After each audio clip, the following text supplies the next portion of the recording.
So I'm expecting answers from students. wheelbarrow Yes, and wheelbarrow. Okay. and நீங்க காமனா கூட சொல்லலாம். என்ன டாபிக், என்ன ஹெட்டிங், டாபிக் ஹெட்டிங் அந்த மாதிரி. transporting தானே சார்? Transportation of concrete. அது வந்து one of the 7 stages in the manufacture of concrete. So transportingக்கு முன்னாடி ரெண்டு ஸ்டேஜ் என்ன இருக்கு? Transportation வந்து third stage.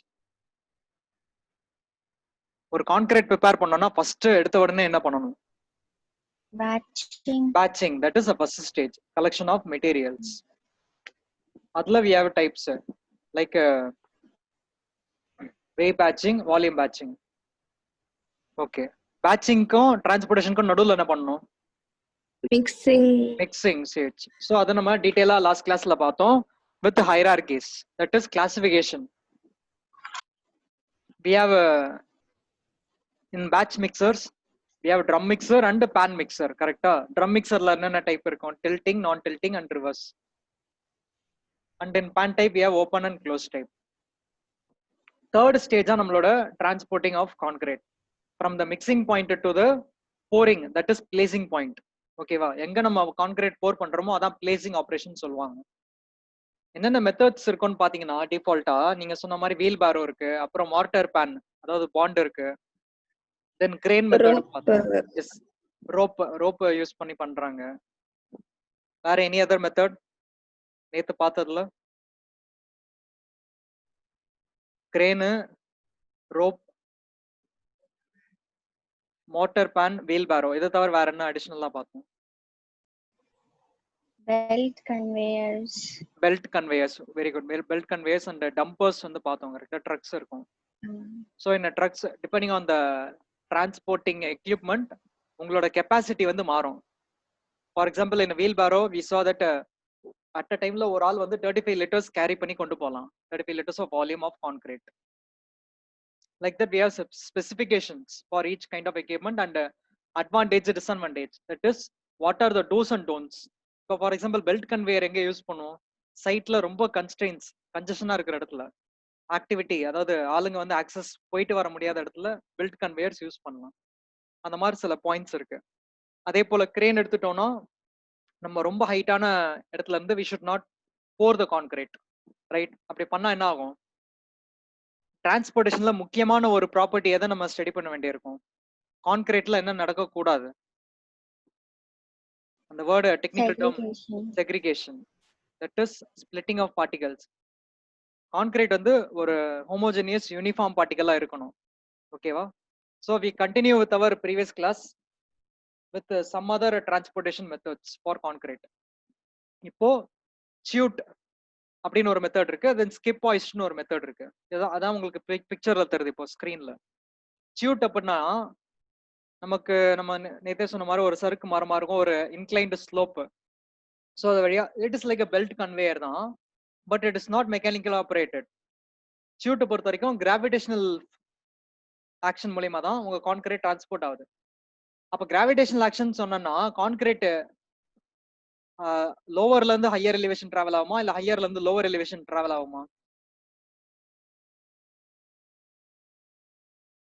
Gravitational force advantage எடுத்துக்கிட்டா கான்கிரீட் எந்த டைரக்ஷன்ல டிராவல் ஆகும்? மேல இருந்து கீழே இல்ல கீழே இருந்து மேலையா? மேல இருந்து கீழே. மேல இருந்து கீழே. சோ இப்போ நம்ம ஒரு கிரவுண்ட் லெவல்ல கான்கிரீட் போர் பண்றோம்னு வச்சுக்கோங்க. எனக்கு நான் ஒரு பள்ளத்துல கான்கிரீட் அனுப்பணும். For example for foundations. For foundation you know that it is below the ground level. So அந்த மாதிரி டைம்ல சைட் கன்ஸ்டன்ட் இருக்குன்னு போது இந்த மாதிரி ஒரு chute, ஓகே, லெஃப்ட் சைட்ல இருக்கிற பிக்சர் அதான் அவங்க யூட்டிலைஸ் பண்ணிக்கிறாங்க. From that they pour the concrete from the pan, so it is passed to the bottom, the foundation. இது லெஃப்ட்ல இருக்கிற chute மெத்தட். ரைட்ல வந்து பாத்தீங்கன்னா ஒரு எலிவேட்டர் மாதிரி இருக்கு, that is skip hoist. It is a vertically used operated elevator. In that the pan can be kept and for a moderate size buildingலாம் நம்ம யூஸ் பண்ணிக்கலாம். இப்போ நம்ம ரெசிடென்ஷியல் பில்டிங்க்கு மேல ரூப் ஸ்லாப் போடுறாங்க concrete. So you know in your local neighbourhood areas எங்கெல்லாம் பண்றாங்களோ அங்கெல்லாம் can see the skip hoist method for concreting operation. இதுக்கெல்லாம் பர்டிகுலரா பாத்தீங்கன்னா இப்போ மார்னிங்கே ஆரம்பிச்சிருவாங்க. மார்னிங் ஆரம்பிச்சாங்கன்னா ஆஃப்டர்நூன் ஈவினிங் வரைக்கும் ஆப்ரேஷன் கண்டினியூஸா போயிட்டே இருக்கும். until the quantity is completed. So okay, chutes are generally used where concrete is to be transported below the ground level. Okay, so for foundation like structures, டைரக்டா என்ன பண்றாங்க, from the drum mixers they are transporting அந்த discharge இருக்கு இல்லையா, அந்த discharge ஆகிற கான்கிரீட்டை பேன்ல collect பண்ணாம இந்த மாதிரி டைரக்டா டியூட்டை ஸ்டாண்ட் பண்ணி ஃபிக்ஸ் பண்ணிடுறாங்க, so that it can be easily transported.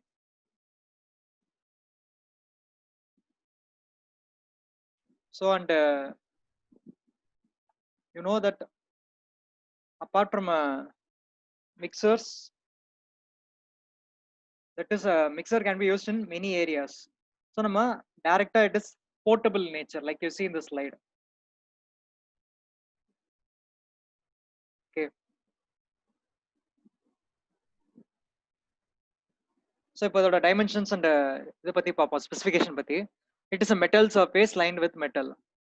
And slope பாத்தீங்கன்னா dimensions it is 1 vertical and 2.5 horizontal. இப்போ நீங்க கிராஃப்ல slope போடுறீங்கன்னா you will determine y by x, right? That y by x will be 1 by 2.5. இந்த ஸ்லோப்ல base பண்ணி you can design the inclination of the chute. We have to ensure that no separation, that is our segregation, should not occur. But இந்த மெத்தட்ல என்ன ஆகும், நமக்கு belt கன்வேயர்ல எப்படி exposure அதிகமா இருக்கு, செக்ரிகேஷன் நடக்க வாய்ப்பு இருக்கு. The same case is also applicable for chute also, so it is not most commonly preferred. But எதுக்காக அதிகமா யூஸ் பண்றாங்கன்னா, இப்போ பாட்டம்ல ஒரு குழி தோண்டி வச்சிருக்கீங்க, excavation, in the bottom laborers are employed, and if there is any lack of space for movement in a congested reinforcement, so what is meant by reinforcement அப்படினு பாத்தீங்கன்னா, நம்மளோட ஸ்டீல் பார்ஸ் டிசைன் பண்ணிருப்பாங்க இல்லையா, that will be called as a reinforcement. So there if there is any congestion means very restriction, in that case you can use a chute.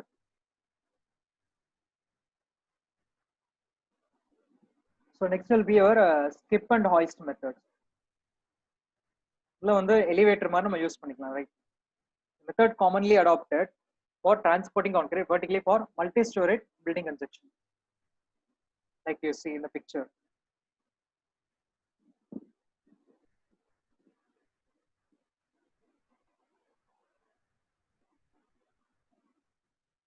So compared to your mortar pan and as well as ladders, இப்போ நம்ம மேனுவலா operate பண்ணா என்ன ஆகும், நம்ம ladders use பண்ண வேண்டியிருக்கும், கரெக்டா,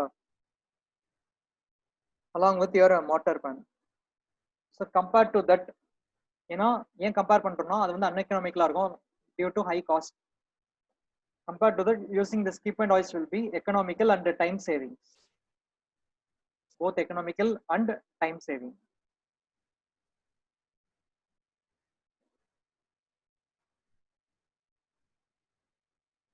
So idla what are the different methods அப்படினு பார்த்தோம்னா, you have a chain hoist, platform hoist, and your skip hoist. Like this you have 3 methods.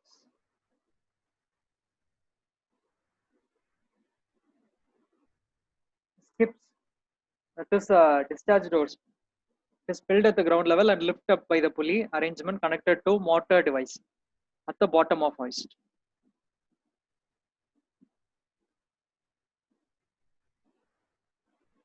So the arrangement of pulley operation can be done either manually or automatic in nature.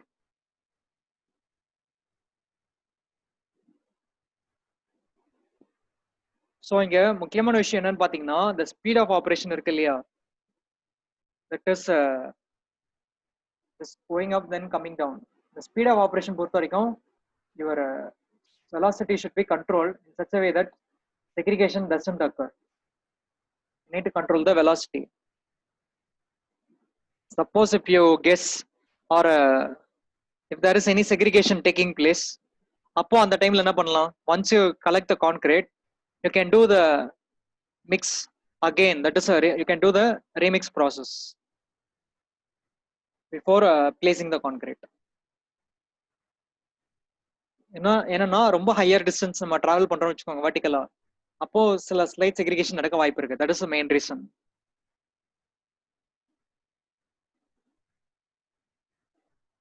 Okay, இப்போ we will see with the next method. இப்போ நம்ம பார்த்தது வந்து chute ஒன்னு பார்த்தோம், then skip and hoist method பார்த்தோம். Next important method is pump and pipeline. மோஸ்டா நம்ம கான்கிரீட்டை வந்து instead of elevating it using a skip and hoist, you can directly discharge it from the bottom to the top using the pipes with the help of motor pumps. இதுக்கு நம்ம நிறைய characteristics study பண்ண வேண்டியிருக்கும். For example, the pumping operation depends on many factors like நீங்க பைப்போட டயா எவ்வளவு use பண்றீங்கிறத பொறுத்து இருக்கு. Concrete வந்து எவ்வளவு வெலாசிட்டியில, அதாவது the horse power at which it discharges the concrete. தென் இப்போ நம்ம பைப் யூஸ் பண்ணோம்னா ஒரு சிங்கிள் பைப்பை வந்து நம்மளால யூஸ் பண்ண முடியாது ஒரு கன்ஸ்ட்ரக்ஷன்ல. So the pipe will have joins, right? அங்கங்க ஜாயின்ஸ் இருக்கும். ஸோ அந்த ஜாயின்ஸ் எல்லாம் பார்த்தீங்கன்னா எந்த அளவுக்கு நம்மளால ரிஜிடா வச்சுக்க முடியுது வித்தவுட் லீக்கேஜ். அந்த லீக்கேஜ் ப்ராப்ளம் நம்ம அவாய்ட் பண்ணணும். இது பார்த்தீங்கன்னா நிறைய இடத்துல ஜாயின்ஸ் இருக்கு இந்த பிக்சர்ல, wherever the pipes are connected. Like this, you have to study the characteristics. And இன்னொரு முக்கியமான விஷயம், you have to control the workability of concrete. So for example, your slump value of the concrete and your capacity of the motor pump, இது ரெண்டும் ஓரளவுக்கு கோரிலேட்டடா இருக்கணும், such that the pump has the capacity to transport the required level of consistency of concrete. ஏன் கான்கிரீட்டுக்கு consistency அப்படிங்கிற word use பண்றோம்னா, எவ்வளவு slum value இருக்குங்கிறத பொறுத்து அந்த கன்சிஸ்டன்ட் அப்படிங்கிற வார்த்தை, அந்த டேர்ம்கான மீனிங் மாறும். Is it either a dry mix or a moderate mix or a wet mix, அதாவது செமி ஃப்ளூயிட் மிக்ஸா இருக்கா இல்ல ரொம்ப ட்ரையா இருக்கா அப்படின்றத ஸ்டடி பண்ணணும் before pumping. So commonly used in multi-story buildings. So என்ன ஆகும்னா, your mixed concrete will be fed in the hopper of the pumping machine. அதுக்குன்னு தனியா like funnel kind of arrangements will be there. The concrete வந்து push பண்ணுது by vacuum mechanism created on the suction stroke. இப்போ நீங்க bumps அதோட detailed interior study பார்த்தீங்கன்னா மெக்கானிசம்ல suction ஸ்ட்ரோக்னு ஒரு term இருக்கும். The suction process nothing but it is a process in which the vacuum is created. இப்போ நம்ம நார்மல் ஹேண்ட் பம்ப் யூஸ் பண்றோம் இல்லையா, நம்ம வந்து பம்ப் யூஸ் பண்ணும்போது வாட்டர் வந்து எப்படி லோவர் எலிவேஷன் வந்து ஹையர் எலிவேஷனுக்கு டிஸ்சார்ஜ் ஆகுது by the help of vacuum process. The same kind of a principle will be applied in the motor pump and it is forced into the pipeline on the pressure stroke. So suction stroke na என்னன்னா, நம்மளோட கான்கிரீட்டை ஒரு reference line வரைக்கும் கொண்டு போறது வரைக்கும் தான் section ஸ்ட்ரோக்கோட term meaning. But நம்ம எவ்வளவு தூரம் ஹைட்டுக்கு நம்ம மேல கொண்டு போறோம் ஹையர் எலிவேஷனுக்கு அப்படிங்கிற அந்த டேர்முக்கு யூஸ் பண்ற வார்த்தை வந்து pressure stroke. That is additional force applied to pump the concrete upwards. That is pressure stroke. So இங்க பாருங்க மெக்கானிசம் பாருங்க எப்படி செக்ஷன் ஸ்ட்ரோக் கிரியேட் ஆகுதுன்னு சொல்லிட்டு.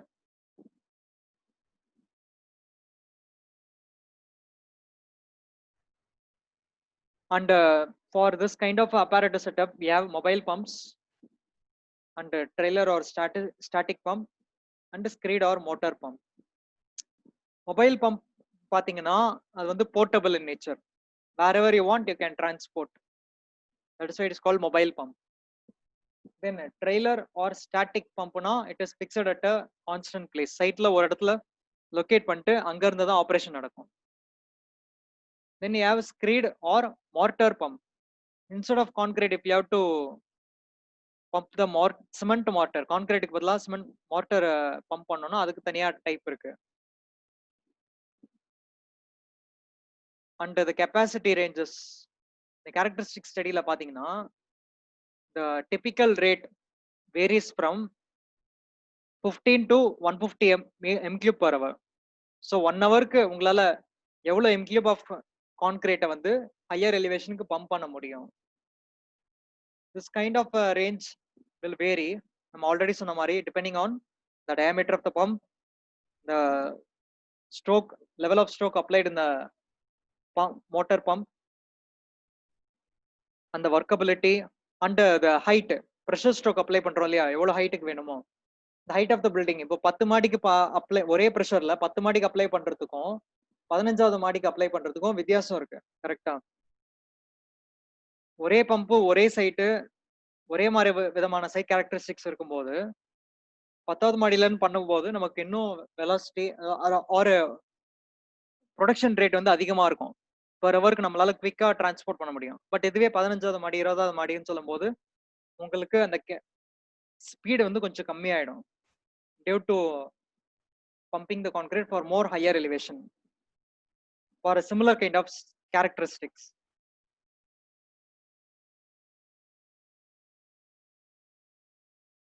And what are the precautions? இதுக்கு முன்னாடி பார்த்தது வந்து capacity ranges for a production rate 15 to 150 mq per hour.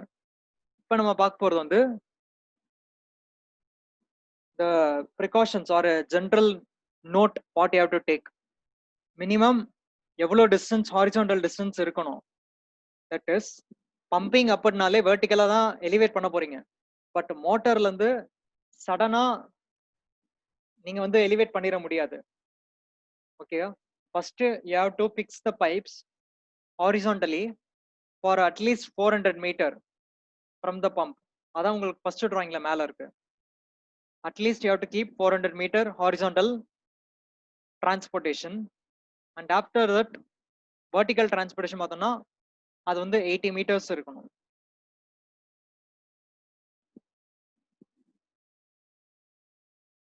And the type of concrete in terms of workability, it should be cohesive in nature and fatty. Fatty mix means rich mix. That is cohesive means it should be sticky in nature. அதாவது பேஸ்டும் அக்ரிகேட்டும் வந்து கம்பைண்டா uniform Maaza இருக்கணும், செப்பரேட்டா இல்லாம. அப்படி இல்லைன்னா என்ன ஆகும், cement paste மட்டும் transport ஆகும், தென் அக்ரிகேட்ஸ் டிரான்ஸ்போர்ட் ஆகாம பார்ஷியலா அங்கங்க பிளாக் ஆகி நிற்கும். இது ஒரு இம்பார்ட்டன்ட் கேரக்டரிஸ்டிக். எப்படி நமக்கு லீக்கேஜ் இருக்கக்கூடாதுன்னு ஒரு பாயிண்ட் சொல்லணும், அதே போல பிளாக்கேஜஸும் அடப்பு ஏற்படக்கூடாது கான்கிரீட்டை டிரான்ஸ்போர்ட் பண்ணும்போது. And your typical slump value பாருங்க, எது வந்து satisfactory for transporting the concrete. Your slump range should be 50 mm to 100 mm from the top. எப்பவுமே வந்து ஸ்லம்பை வந்து நம்ம டாப்ல இருந்து தான் மெஷர் பண்ணணும் ஹைட்.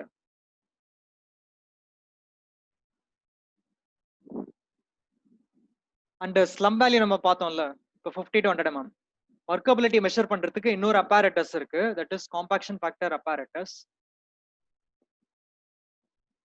இந்த apparatus படி பாத்தீங்கன்னா அதோட வேல்யூ, ஒர்க்கபிலிட்டி வேல்யூ வந்து 0.9 to 0.95 இருக்கணும்னு சொல்றாங்க. This value can be up to 1. இது வந்து நம்ம லேட்டர் பார்ட் ஆஃப் த சப்ஜெக்ட்ல வந்து டீடைலா பார்ப்போம். பட் ஸ்லம் வேல்யூ தெரிஞ்சுக்கோங்க, it is 50 to 100 mm. And the most important is you have to check what is the reduced slump level at the top after you are collecting the concrete. So அந்த டைம்ல நம்ம check பண்ணனும். again you can compare bottomல என்ன slump value இருந்தது prepare பண்ணும்போது, and at the top what was your slump value. typically பாத்தீங்கன்னா it will reduce up to 25% ன்னு சொல்றாங்க. சப்போஸ் இப்போ உங்களுக்கு செக்ரிகேஷன் நடக்குது, ஓகே, அதே போல இன்னொரு ப்ராப்பர்ட்டி இருக்கு, ப்ளீடிங் அப்படின்னு சொல்லிட்டு. ஸோ ப்ளீடிங் அப்படின்னா என்ன அர்த்தம் அப்படின்னு பாத்தீங்கன்னா, கான்கிரீட்டை பொறுத்த வரைக்கும் வாட்டர் இருக்கு இல்லையா, நம்ம சிமெண்ட் பேஸ்ட்ல இருக்கக்கூடிய வாட்டர், அந்த வாட்டர் மட்டும் செப்பரேட்டா பிரிஞ்சு எஸ்கேப் ஆகுறது தான் ப்ளீடிங் சொல்றாங்க. நம்ம கான்கிரீட்ல அக்ரிகேட் செப்பரேட் ஆனா இட் இஸ் கால்ட் செக்ரிகேஷன். அதே நம்ம கான்கிரீட்ல வாட்டர் மட்டும் தனியா பிரிஞ்சு டாப் சர்ஃபேஸ்ல இருக்கும் இல்லையா, that is bleeding. So to avoid bleeding and segregation, you can add some additional admixtures. Admixturesனா it is a chemical or a mineral added to improve the property of concrete.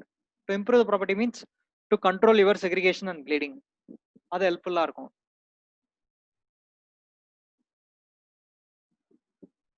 So one type of admixture will be air entraining admixtures, used to give an air content of 3 to 5% to force and keep air present inside the concrete up to 3 to 5%.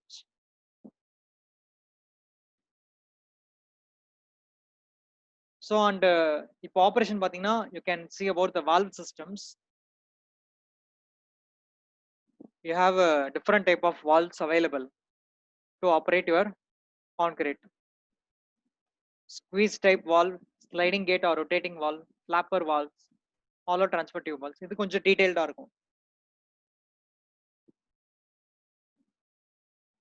Next materials.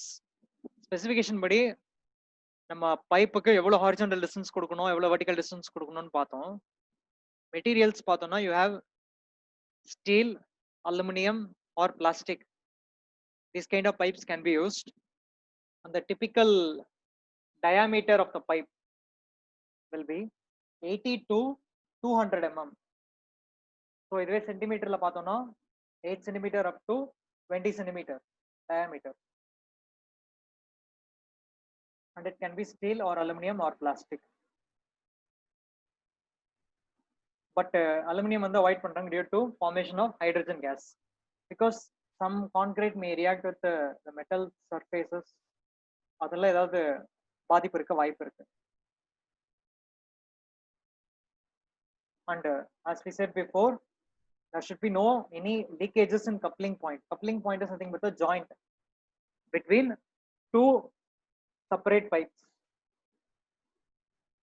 நம்ம precaution படி பார்த்தது என்னன்னா, ஒன்னு வந்து blockage and இன்னொன்னு வந்து leakage. Third வந்து horizontal distance எவ்வளவு கொடுக்கணும், vertical distance எவ்வளவு கொடுக்கணும், and slump value எப்படி கண்ட்ரோல் பண்ணணும், and segregation bleeding எப்படி கண்ட்ரோல் பண்ணணும். These kind of characteristics we are seeing in the method of transporting, that is pumping. The pipe should be laid with proper care in such that no leakage occur in the coupling points, because அந்த இடத்துல aggregates escape ஆகிறதுக்கு, அதாவது செதறி escape ஆகிறதுக்கு வாய்ப்பு கம்மி. But if there is any minor leakage, then your air or water may able to escape. அது நடக்க வாய்ப்பு இருக்கு. So that is the case, so that you have to avoid it.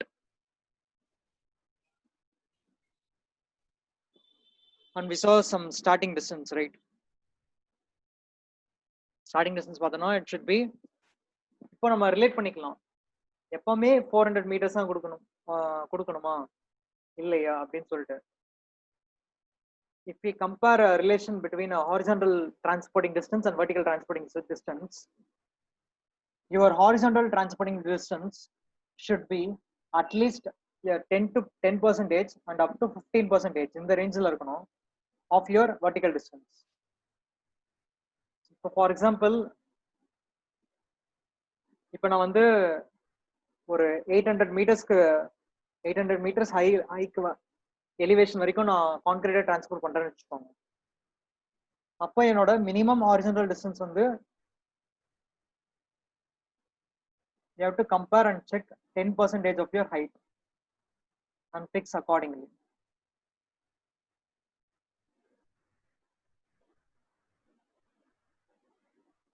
So pumping வந்து கொஞ்சம் important kind of operation method of transportation. Maybe part C ல செப்பரேட்டா ஏதாவது ஒரு process பத்தி கேட்கணும்னு நினைச்சாங்கன்னா they may ask about pumping methods.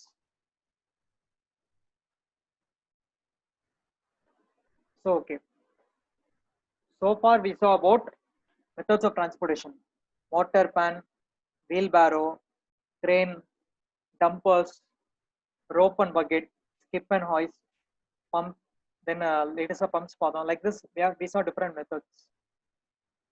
The next, the fourth stage, இப்போ நம்ம transport பண்ணியாச்சு கான்கிரீட்டை, ஓகேவா? பண்ணதுக்கு அப்புறம் நம்ம பிளேசிங்னா என்ன? ஃபார் எக்ஸாம்பிள், உங்க ஒரு வீடு கட்டுறீங்க, ஒரு வீட்டுக்கு ஃப்ரண்ட்ல வந்து 4 பில்லர் இருக்கு, ஓகே? 4 பில்லர் வந்து நம்ம காலம்னு சொல்றோம், கரெக்டா? COLUMN காலம். இப்போ அந்த காலம்ல வந்து நான் கான்கிரீட் போர் பண்ணாதான் எனக்கு அந்த ஷேப் கிடைக்கும். சிமிலரா ஸ்லாப், ரூப் ஸ்லாப், அதாவது கூரை. இப்போ வீட்டுக்கு ஒரு பில்டிங்க்கு கூரை போடுறோம், which is nothing but your roof slab. So அப்போ நமக்கு அதுக்கு ஃபார்ம் ஒர்க், அதுக்கு உண்டான ஷேப் எல்லாம் நம்ம டிசைன் பண்ணியாச்சு, கம்பி எல்லாம் கட்டியாச்சு. கட்டினதுக்கு அப்புறம் நம்ம கான்கிரீட் போர் பண்றோம். போர் பண்ணும்போது what are the dose and don'ts while placing operation? Concrete வந்து முக்கியமா எல்லா இடத்துலயும் ப்ராப்பரா ஃபில் ஆகுதா இல்லையா? தென் அந்த இடத்துல என்ன அடிஷனல் கேரக்டரிஸ்டிக் ஸ்டடி பண்ண வேண்டியிருக்கும் அப்படிங்கறது டீட்டெயிலா பாக்குறது இந்த fourth stage, which is placing of concrete. இப்போ டிரான்ஸ்போர்டேஷன் வந்து நம்ம எப்படி கேட்டகரைஸா பிரிச்சிருந்தோம்? Based on the availability of different equipments. என்னென்ன கைண்ட் ஆஃப் எக்யூப்மெண்ட் இருக்குங்கிறத பொறுத்து தான் நம்ம பார்த்தோம் டிரான்ஸ்போர்டேஷன். அதே மாதிரி தான் பேட்சிங்க்கு என்ன அப்ரோச் ஃபாலோ பண்றோங்கிறத பொறுத்து பார்த்தோம். மெட்டீரியல்ஸை வால்யூம் வைஸ் மெஷர் பண்ண போறோமா இல்ல வெயிட் வைஸ் மெஷர் பண்ண போறோமா அப்படிங்கறத பொறுத்து நம்ம ஆல்டர்னேட்டிவ் இருந்தது. சிமிலர்லி மிக்சிங்ல சில ஆல்டர்னேட்டிவ்ஸ் இருந்தது. மேனுவலா மிக்ஸ் பண்ண போறோமா இல்ல மிஷினை யூஸ் பண்ணி மிக்ஸ் பண்ண போறோமா? மிஷினை யூஸ் பண்ணி மிக்ஸ் பண்ணா ட்ரம் மிக்சர் யூஸ் பண்றோமா இல்ல பேன் மிக்சர் யூஸ் பண்றோமா? அந்த இந்த மாதிரி பாத்தீங்கன்னா ஒரு ஆப்ஷனுக்குள்ளவே there are many sub options. Like drum மிக்சர்லனா எந்த டைப் யூஸ் பண்ண போறோம், பேன் மிக்சர்னா எந்த டைப் யூஸ் பண்ண போறோம், லைக் தட். இதே சொல்றேன்னா இப்போ பிளேசிங் ஆப்ரேஷன்ல எந்த இடத்துல கான்கிரீட்டை வந்து டோஸ் அண்ட் டோன்ட்ஸ் செக் பண்ண போறோங்கிறத பொறுத்து நம்ம ஸ்டடி இருக்க போகுது. ஃபார் எக்ஸாம்பிள், கான்கிரீட் எங்கெல்லாம் போர் பண்ணலாம்? Foundation, that is below the ground level. Then super structure, above the ground level, that is for column, beam, slab. Then சில எக்ஸாம்பிள்ஸ் பாத்தீங்க, டேம்ஸ்ல, ரோடுல. Okay, so you have various kind of scenarios. And advanced லெவல்ல கொஞ்சம் பார்த்தோம்னா under water கான்கிரீட்டிங்கும் study பண்ண வேண்டியிருக்கும். What is under water concreting? எந்த இடத்துல யூஸ்ஃபுல்லா இருக்கும்? தண்ணிக்கு இப்போ வந்து if you are boring the concrete, இந்த பிரிட்ஜ் லெவல் இருக்கு இல்லையா, பிரிட்ஜஸ்ல வந்து you have piers, that is columns. So in that situation we have to study about how we are doing the glazing operation there. So இப்போ first category will be in foundation. அப்போ what are the steps we have to take to ensure how it is carrying out in foundation? So இப்போ பார்ப்போம். So this is what we already saw the methods. So what precautions we are going to take in foundation? Apart from that, we have columns, beams and floors, road slabs. இதை பத்தி நம்ம இப்போ discuss பண்ணிட்டு இருந்தோம் இல்லையா? Dams, apartments, piers and under water. Okay, foundations. இப்போ நீங்க previous செமஸ்டர்ல டிராயிங்ல பார்த்துருப்பீங்க கரெக்டா, எப்படி டிரா பண்ணணும்னு. ஸோ பிஃபோர் பிளேசிங், இந்த பிக்சர்ல பாத்தீங்கன்னா உங்க ஃபவுண்டேஷனுக்கு பக்கத்துலயே சம் ட்ரீஸ் இருக்கு. அந்த ட்ரீஸோட ரூட்ஸ் என்ன இருக்கும்? It will be below the ground level, சாயில்ல. ஒன்ஸ் யூ எக்ஸ்கவேட், அதாவது தோன்றீங்க சாயில, தோண்டினதுக்கு அப்புறமா தான் தெரியும் உங்களோட ரிக்வயர்டு பொசிஷன்ல ரூட்ஸ் ஆர் கிராஸ் ஏதாவது இருக்கா அப்படின்ட்டு செக் பண்ணணும். அப்படி இருந்ததுன்னா தட் மஸ்ட் பி கிளியர்டு. இந்த ஃபவுண்டேஷன் போடுறதுல இந்த மாதிரி ரூட்ஸ் வேகமா வளரக்கூடாது. அது கட் பண்ணாதான் அது ஃபர்தரா ஃபவுண்டேஷனுக்குள்ள வராம இருக்கும். சப்போஸ் ஃபார் எக்ஸாம்பிள் நம்ம கான்கிரீட் போர் பண்றோம்னு வச்சுக்கோங்களேன் வெட் ஸ்டேட்ல, அந்த டைம்ல வந்து ரூட்ஸ் வளர்ந்துன்னா அது வந்து டிஸ்டர்ப் ஆகும் கான்கிரீட்டோட. So you have to also avoid the loose earth. இப்போ ஆர்கிடெக்ட்ஸ், ஸ்ட்ரக்சரல் இன்ஜினியர்ஸ் அவங்க வந்து டிசைன் போட்டு டிராயிங் தராங்க. ஓகே, எவ்வளோ டெப்த்ல வந்து உங்களோட ஃபவுண்டேஷன் இருக்கணும் ஃப்ரம் த கிரவுண்ட் லெவல் அப்படின்னு சொல்லிட்டு. For example they say 3 meters, but ground லெவல்ல இருந்து 3 meter தோண்டி பார்த்தோம்னா நமக்கு லூஸ் எர்த் தான் கிடைக்குது. That means it is not firm in nature, ஈஸியா கொலாப்ஸ் ஆக வாய்ப்பு இருக்கு. ஸோ அதை அவாய்ட் பண்றதுக்காக you have to remove all the loose earth and fill the soil accordingly, and the trace of roots should be cut before it grows further. Now we have to ensure that our surface is dry before concreting. இன்னொரு problem இருக்கு, like ground water table. உங்களுக்கு டிஃபால்ட்டா தெரியும் இல்லையா, நமக்கு ரெயினை use பண்ணி ஒரு cycle இருக்கு, like evaporation, then rain, then your water is transported in the on the ground, then below the ground in the underground. Under ground water store பண்ணும்போது நம்ம எப்போ வேணுமோ பம்ப் பண்ணி எடுத்துக்கலாம். That is your ground water. அந்த level up to which your ground water stored will be ground water level. அதை நம்ம டிராயிங்ஸ்ல செப்பரேட்டா mark பண்ணி பார்ப்போம் இனிமே. ஓகேவா? நமக்கு கிரவுண்ட் லெவல், நம்ம கிரவுண்ட் சர்ஃபேஸ்ல இருந்து எவ்வளவு ஆழத்துல தண்ணி இருக்கு அவைலபிளா இருக்குங்கிறது தான் ground water level. So your ground water level should not be closer to your foundation. அதை நம்ம என்ஷூர் பண்ணிக்கணும். And also there should be no any absorption of water. What நம்ம கான்கிரீட்ல யூஸ் பண்ற வாட்டரும் வந்து வெளியே எஸ்கேப் ஆகாம பாத்துக்கணும். That is the way you could do it. So if there is any excess water available on that particular area, you can use the pumps to remove the water out of it.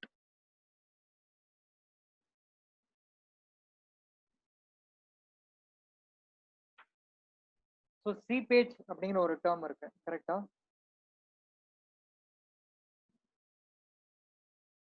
seepage பொறுத்த வரைக்கும் என்ன பண்றாங்க? உங்களோட போர் spaces இருக்கும் இல்லையா, சாயில்ல voice இருக்கும், நிறைய caps இருக்கும். அந்த கேப்ஸ் வழியா வாட்டர் வந்து டிரான்ஸ்போர்ட் ஆகக்கூடாது. அதை நம்ம கண்ட்ரோல் பண்ணணும். ஃபார் தட் என்ன பண்ணுவோம்னா, at the bottom you will have to place a impervious layer. Impervious layer na enna? Any material cannot transport through that layer. That is impervious, right? So this kind of condition we see in foundations. Enna paathom? Onnu vandu ground water level closer irukka koodadu, and roots and grass cut pananum, seepage irukka koodadu mukkiyama. This is for foundation, right? Apart from that, we can see next about the columns, beams and floors.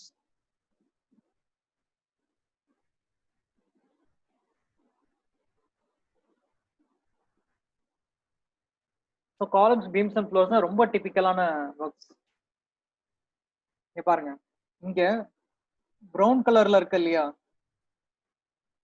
Grey கலர்ல இருக்கிறது concrete. Okay, brown கலர்ல இருக்கிறது என்னன்னு சொல்ல முடியுமா யாராவது பிக்சர்ல?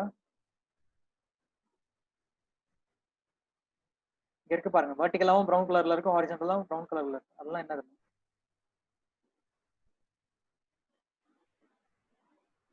Sir அந்த வுட்டா சார் அந்த பேக் பண்ணிருப்பாங்களே, அந்த வுட் பேக் பண்ணிருப்பாங்கல்ல, that is called form work. Yes, அதுக்குள்ள தான் கான்கிரீட் இது பண்ணுவாங்க, ஃபில் பண்ணுவாங்க. Yes yes sir, it is your form work அப்படின்னு சொல்லுவாங்க. FORM form.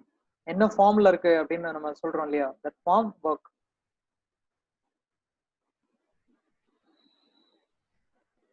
So இங்க என்ன இருக்கும்? they are studying about column, beams and floors. என்ன precautions எடுக்கணும்? Why? Because to avoid structural failures, that is cracks வந்து early stageல வரக்கூடாது கான்கிரீட் போர் பண்ணதுக்கு அப்புறமா. That indicates the failure. That indicates the structure will be not economical. So இங்க பாருங்க, before placing the concrete, the forms or shuttering should be examined for correct alignment. இதுக்கு வந்து குவாலிட்டியில என்ன பண்ணுவாங்கன்னா, ஒரு செக்லிஸ்ட் வச்சிருப்பாங்க. டைரக்டா வந்து ஃபார்ம் ஒர்க்னா நமக்கு காலம் கவர் பண்றாங்க இல்லையா, அது.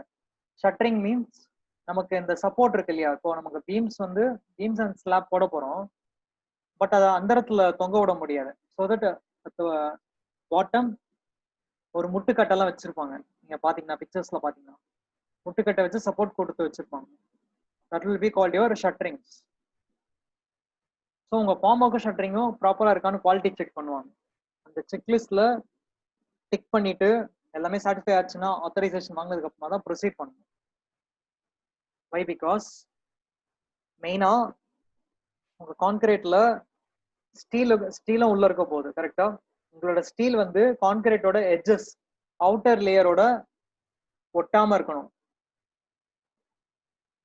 அது வந்து நம்ம டீட்டெயிலா இன்னொரு பிக்சர்ல பார்ப்போம். நம்ம எப்படி வந்து ஒரு கான்கிரீட்டோட ஸ்டீல் வந்து ரீஇன்போஸ்ட் ஆயிருக்கும்னு சொல்லிட்டு.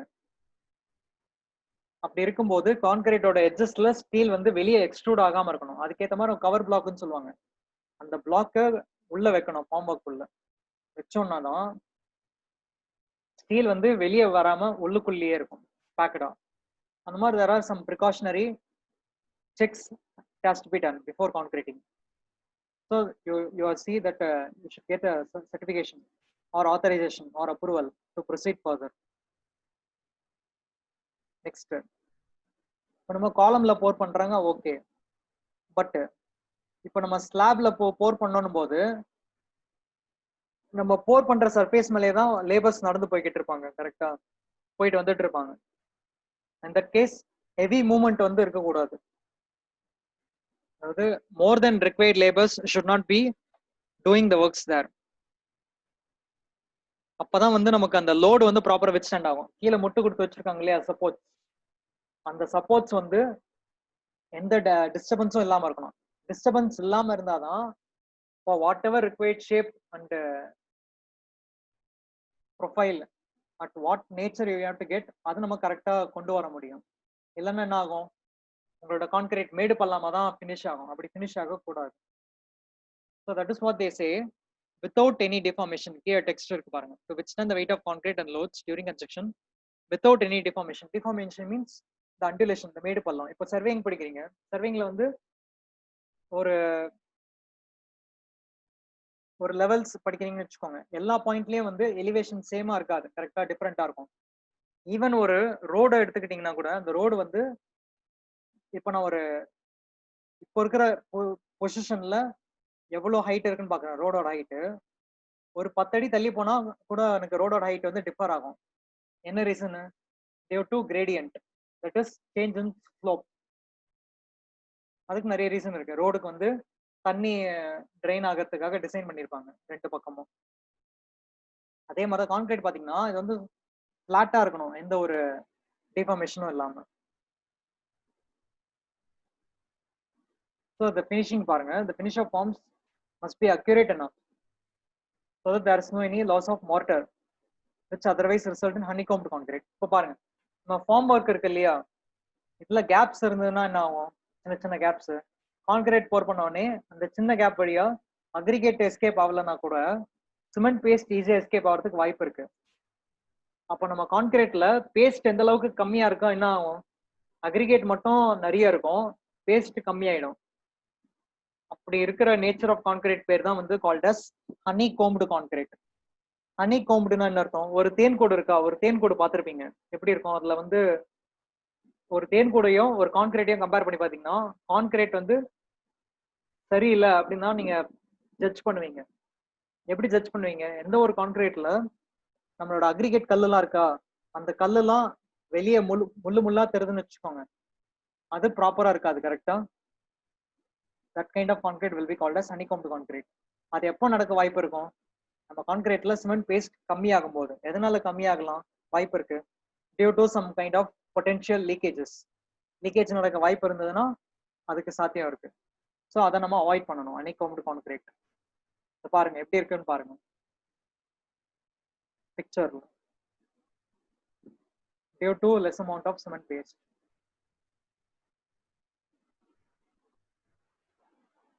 அண்ட் ஆப்ரேஷன் பொறுத்த வரைக்கும் உங்களோட ஃபார்ம் ஒர்க் மேலேயே தான் நீங்க கான்கிரீட்டை கொட்ட போறீங்க. So your concrete and should not be sticked on form work. ஒட்டாம இருக்கணும். அது ஒட்டாம இருக்கிறதுக்காக you should clean the surface and oil it before using to avoid the stickiness. அப்பதான் நம்ம இந்த ஃபார்ம் ஒர்க் வந்து மறுபடியும் ரிமூவ் பண்ணணும், கரெக்டா? கான்கிரீட் வெட்டா இருக்கிற வரைக்கும், அதாவது ஹார்ட் ஆகிற வரைக்கும் தான் நம்ம வந்து ஃபார்ம் ஒர்க் ரிமூவ் பண்ணாம இருக்கும். ஒன்ஸ் ஹார்டாக ஆயிடுச்சுன்னா you can remove the formwork, that is you can strip the formwork out of concrete after completion of கான்கிரீட்டிங். ஸோ அந்த டைம்ல வந்து இந்த ப்ராசஸ் டிஃபிகல்ட் ஆகிடக்கூடாது. ஏன்னா ஒட்டிக்கிச்சுன்னா என்ன ஆகும்? It will be difficult to remove the wood out of concrete.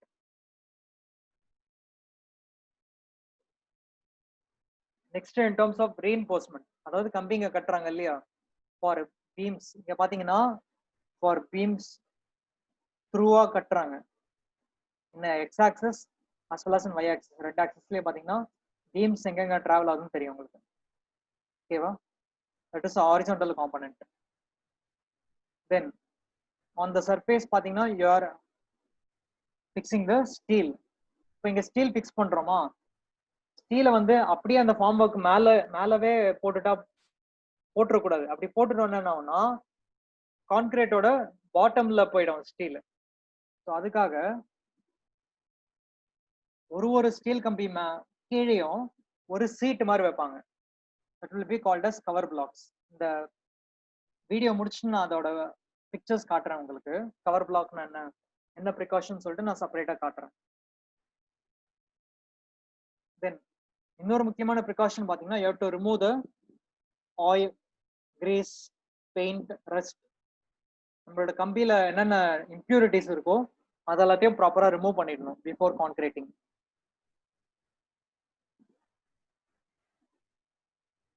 Okay, so இங்க பிக்சர்ல இருக்கு பாருங்க. That is, you have a minimum cover of reinforcement should be checked before concreting.